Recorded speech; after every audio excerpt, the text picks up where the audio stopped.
किसान भाइयों नमस्कार, स्वागत है आपका एक नए वीडियो में। आज की वीडियो में दोस्तों हम ह्यूमिक एसिड के फ़ायदे जानेंगे। जो धान की फसल में ह्यूमिक एसिड डालते हैं तो इसे हमें डालने से क्या क्या फ़ायदे मिलते हैं, कब हमें धान की फसल में डालना चाहिए और कब डालने से बचना चाहिए। ये बहुत ज़रूरी होता है। यदि किसी भी पोषक तत्व का हमें पूरा फ़ायदा लेना है तो उसको डालने का सही समय, सही तरीका और सही चीज़ें पता होनी चाहिए। नहीं तो हम कुछ चीज़ों को अपनी फसल में डालते हैं लेकिन बाद में रिजल्ट नहीं मिलते हैं और कुछ लोगों के खेत में आपको इसके अच्छे रिजल्ट देखने को मिलते हैं। तो क्या गलती करते हैं आपको इस वीडियो में वो भी पता चल जाएगा। वीडियो शुरू से अंत तक देखना, बहुत ही महत्वपूर्ण आपके लिए जानकारी लेकर आया हूँ। इसलिए ऐसे ही महत्वपूर्ण जानकारी के लिए दोस्तों चैनल को सब्सक्राइब भी कर लेना, जिससे और भी वीडियो देखने को मिलती रहेंगी। देखिए किसान भाइयों, जो ह्यूमिक एसिड है इसके पहले हम फायदे बता देते हैं। देखिए धान की फसल पहले हम नर्सरी डालते हैं, उसके बाद हम रोपाई करते हैं, कुछ लोग सीधी बिजाई करते हैं। तो दोनों में डालने का टाइम और तरीका थोड़ा अलग हो जाता है। तो पहले हम जब धान की नर्सरी डालते हैं तो धान की नर्सरी आप देखते हैं कि बहुत से किसान भाइयों की धान की नर्सरी कुछ टाइम की बाद पीली पड़ने लगती है और फसल धान की जो है नर्सरी वो कमज़ोर सी दिखाई पड़ती है। तो इस तरह से जब कमजोरी आती है तो उसकी पूर्ति करने के लिए हम ह्यूमिक एसिड का यूज कर सकते हैं। क्योंकि जब धान की नर्सरी ही हमारी कमज़ोर रहेगी तो बाद में जब हम उसकी रोपाई करेंगे तो कभी कभी देखते हैं कि रोपाई करने के बाद पौधे की ग्रोथ और विकास बिल्कुल रुक सी जाती है।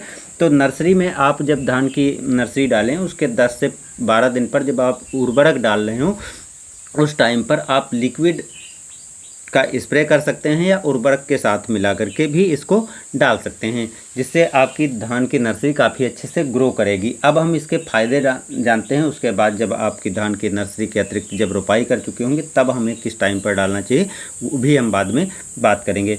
जो ह्यूमिक एसिड है इसके बहुत से फ़ायदे हमारी फसल को मिलते हैं। एक तो ये मिट्टी को नरम और भुरभुरी बनाता है, जिससे मिट्टी में जड़ों का विकास काफ़ी अच्छे से होता है और ज़्यादा जड़ों का फैलाव भी होता है, जिससे जो मिट्टी में पोषक तत्व होते हैं वो आसानी से पौधे ले सकते हैं।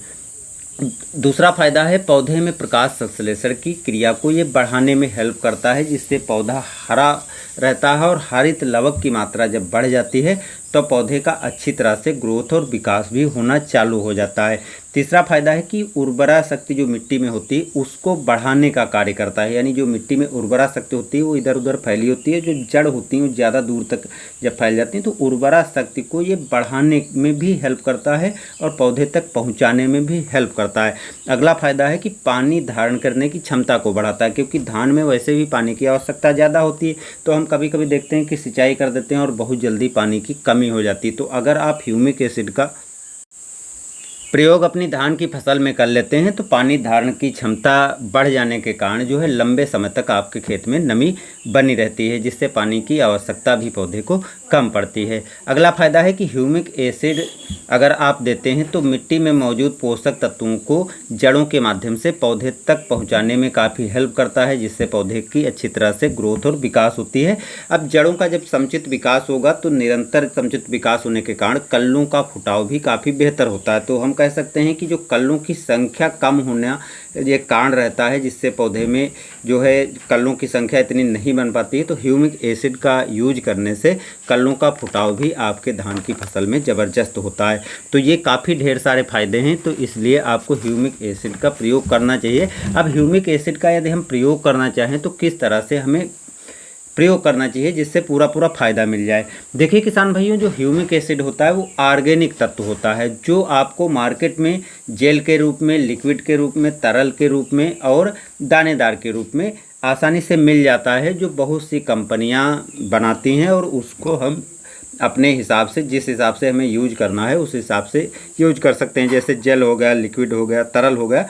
तो इसको अगर आप यूज करना चाहते हो तो स्प्रे के करने के हिसाब से कर सकते हैं, और अगर दानेदार या ठोस के रूप में होता है तो उसको आप जो है उर्वरकों के साथ मिला करके मिट्टी में सीधे दे सकते हैं। तो दोनों को आप किसी भी तरीके से यूज कर सकते हैं, निर्भर आप पर करना पड़ता है। अब इसको आप सभी फसलों में दे सकते हैं 2 बार। धान की फसल में भी आप इसको 2 बार दे सकते हैं। देखिए नर्सरी में तो मैंने पहले ही बता दिया था। अब नर्सरी के बाद जब आप धान की रोपाई करते हैं या सीधी बिजाई करते हैं तो पहली बार आप जो से लगा करके, यानी जब आप रोपाई किया है उस टाइम पर जब आप उर्वरकों को देते हैं तो उस टाइम पर भी आप दानेदार ग्रोथ प्रमोटर को मिला करके, यानी जो ह्यूमिक एसिड होता है उसको मिला करके आप दे सकते हैं। इसके अतिरिक्त जो पहली बार आप 15 दिन के नीचे की रोपाई का टाइम हुआ है उस टाइम तक आप दे सकते हैं। तो अगर आप उर्वरकों के साथ मिला करके नहीं देना चाहते हैं तो जो लिक्विड वाले या जेल वाले जो ह्यूमिक एसिड वाले ग्रोथ प्रमोटर आते हैं उनका आप स्प्रे अपनी फसल में कर सकते हैं। तो स्प्रे करने से आपको फ़ायदा क्या होगा कि इसका असर जल्दी पौधे को मिलेगा, जड़ों के माध्यम से तो देर तक पहुंचता है, तो इसका आपको रिजल्ट जल्दी मिलना चालू हो जाएगा। अब इसको स्प्रे करने के बारे में बहुत से किसान भाइयों को समस्या आती है कि इसको हम स्प्रे कैसे करें। देखिए किसान भाइयों, आपके धान की फसल में उर्वरकों का आप स्प्रे करते हैं, कीटनाशक का स्प्रे करते हैं, फफूंदनाशक का स्प्रे करते हैं, कोई भी आप पोषक तत्व स्प्रे कर रहे हों या कोई भी उर्वरक कीटनाशक या फफूंदनाशक स्प्रे कर रहे हों, किसी भी साथ में आप मिला करके इसका स्प्रे कर सकते हैं। बशर्ते जो हर्बिसाइड आते हैं, खरपतवार नाशी आते हैं, उसके साथ आप इसको मिला करके नहीं दे सकते हैं। बहुत से किसान भाई मिला देते हैं, लेकिन जब आप इसके साथ मिला करके हर्बिसाइड के साथ देंगे तो आपको इसके फ़ायदे नहीं मिलेंगे। तो इसलिए आप बाकी चीज़ों के साथ मिला करके स्प्रे कर सकते हैं। पहला स्प्रे आपको 15 दिन के पहले की, जब आप रोपाई का टाइम हो गया हो उस टाइम तक दे सकते हैं, और दूसरा स्प्रे आप 40 से और 55 दिन के बीच में कर सकते हैं, क्योंकि धान की फसल जिस हिसाब से टाइम वाली होगी उस हिसाब से आपको स्प्रे करना है। कम अवधि वाले में 40 दिन पर कर दीजिए और लंबी अवधि वाले में 55 दिन तक आप पहला स्प्रे कर सकते हैं। जिस टाइम पर कल्लों का फुटाव हो रहा होता है तो उस टाइम पर जड़ों का विकास भी होना ज़रूरी है, कल्लों का फुटाव भी होना ज़रूरी है। तो ह्यूमिक एसिड वाले ग्रोथ प्रमोटर आप दे करके काफ़ी अच्छा बेनिफिट ले सकते हैं। लेकिन अब इसको अगर आप यूज भी करते हैं तो आपको फ़ायदा क्यों नहीं मिलता, उसके पीछे का कारण दोस्तों ये होता है कि इसका फ़ायदा 4 डिग्री टेम्परेचर से लगा करके और 35 डिग्री तक जो टेम्परेचर रहता है उस टाइम पर यदि आप अपनी फसलों में देते हैं तो फ़ायदा इसका मिलता है। लेकिन जब 35 डिग्री के ऊपर का टेम्परेचर चला जाता है तो इसका इतना अच्छा फ़ायदा नहीं मिलता है। इसीलिए बहुत से किसान भाई इस टाइम पर डालते हैं जब तेज़ धूप होती है, ज़्यादा टेम्परेचर होता है, उस टाइम पर इसका यूज करने पर आपको इसके रिजल्ट नहीं मिलते हैं। ना तो जड़ों का विकास होता है, ना तो पौधे को उतना ज़्यादा लाभ मिलता है जो लाभ मिलना चाहिए, और ना तो जो है फुटाव कल्लों का होता। तो ऐसी समस्या इसका यूज करने के बाद भी इसी कारण से आती है जब 35 डिग्री के ऊपर टेम्परेचर होता है। तो जब आप इसको स्प्रे करें तो ध्यान रखें कि टेम्परेचर कम करने के लिए जब सिंचाई करें तो सिंचाई करने के बाद पर्याप्त नमी हो उस टाइम पर आप दे दें, या तो जब सिंचाई करने जा रहे हैं तो उस टाइम पर दानेदार के रूप में भी आप दे सकते हैं, जिससे इसका पूरा फ़ायदा मिलेगा। जब टेम्परेचर ज़्यादा हो तो उस टाइम पर डालने से इसको बचना चाहिए, क्योंकि इसका लंबे टाइम तक आप स्प्रे कर सकते हैं, 55 दिन तक डाल सकते हैं, तो काफ़ी लंबा टाइम मिल सकता है। तो उसके बीच में जो कम टेम्परेचर वाला मौसम जिस टाइम पर हो, बारिश आदि हो गई हो या टेम्परेचर डाउन हुआ हो, उस टाइम पर देंगे तो इसका आपको पूरा फ़ायदा मिल जाएगा।